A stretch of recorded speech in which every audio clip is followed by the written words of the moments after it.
Chapter 1. Part 4.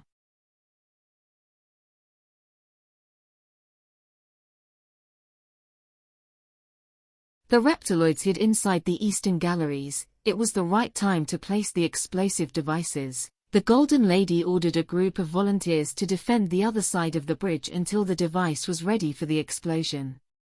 Elend's knights were tasked with guarding the westernmost bridge and were placed on the safe side. A group of dark elves volunteered to cross the bridge and defend it from the attacks of the Stufos while they planted the explosive device. The dark elves were indebted to Laudania as it was the only elf kingdom that helped them when they lost their kingdom. The eastern bridge was blown up as volunteers defending the other end of the fountain reached the safe side of the chasm.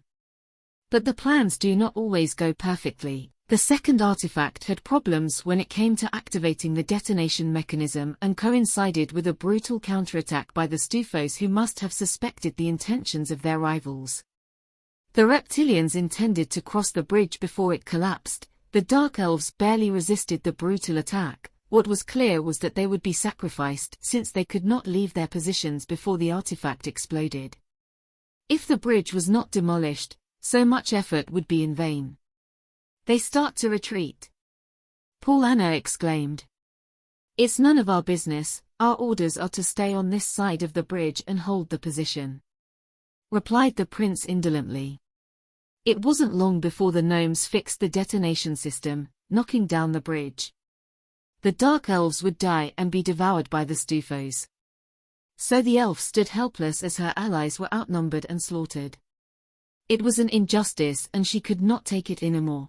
She ordered her troops to go on the attack, skipping the prince's orders. Only the soldiers of her battalion advanced, who knew her and were absolutely faithful to her. They ignored the prince.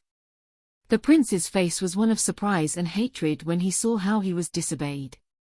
Without hesitation he ordered the rest of the knights to hold the position, under penalty of treason if anyone dared to accompany Paulanna in her suicidal adventure. Paulanna's help eased the situation for a moment and recomposed the defensive line, but it was too delicate a situation. They had to retreat to cross the bridge, but without the help of Prince Inrich they would not make it.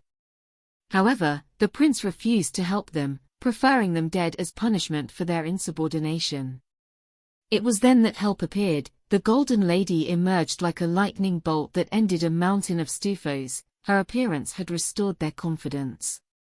The green blood of the Stufos began to bathe the bridge and they achieved something that seemed impossible. The Stufos retreated to the lower galleries, but they did not have much time. Soon they would reorganize themselves again and attack again. All the survivors crossed the bridge, with Paulanna and the Golden Lady being the last to cross as the structure exploded into 1,000 pieces. Now the Stufos could not cross this chasm and ceased to be a threat to Landaria, at least for a long time. The war ended with this triumphant battle. The kingdom of Landaria and the Dark Elves thanked Paulanna for her help, who was also decorated for her noble action by the Golden Lady herself. Not everything was joy. Despite her feat, she was not congratulated by her superior, quite the opposite. The prince after the ceremony met Paulanna in a secluded place. It's the last time you leave me in evidence. I am your superior. Your prince. Enrich was totally irritated, not only for the disobedience but for having taken away the prominence of the military campaign. I warn you, if you disobey a direct order again, you will fight the Stufos for the rest of your life. Enrich took the medal from her and threw it into the sea to lose sight of her. You don't deserve it. Paulanna was left alone watching the medal sink. The prince disappeared, but they were not alone. The Golden Lady had been secretly watching the scene. He will never be a great warrior, he is too proud. Paulanna did not answer, she was silent. I'm sorry. You have fought well, have no doubts about yourself, you have acted in the right way. But I don't understand. Paulanna complained bitterly. The Golden Lady watched the two moons, which reflected off Paulanna's golden hair, giving a slight bluish sheen to her hair. Elves have long since lost their way. We seek to maintain power in any way. Prince Inrich is the symptom of this evil. Paulanna was very surprised with the Golden Lady's phrase, since the tone with which she spoke was one of bitterness and sadness. "Don't worry, Paulanna, if you don't find warriors worthy of you among the elves, you'll find them outside of them." The Golden Lady disappeared.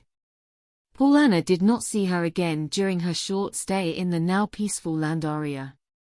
When they returned to Bordalania, Enrich quickly demoted her from his command, forbidding herself to talk about her exploit in the Gallery of the Twin Bridges. It was a subject forbidden to the other knights. Paulanna had a life of vigilance left on the borders of the kingdom, and that was something that the elf hated, but she could not give up, since a Knight of Ellen was one for life.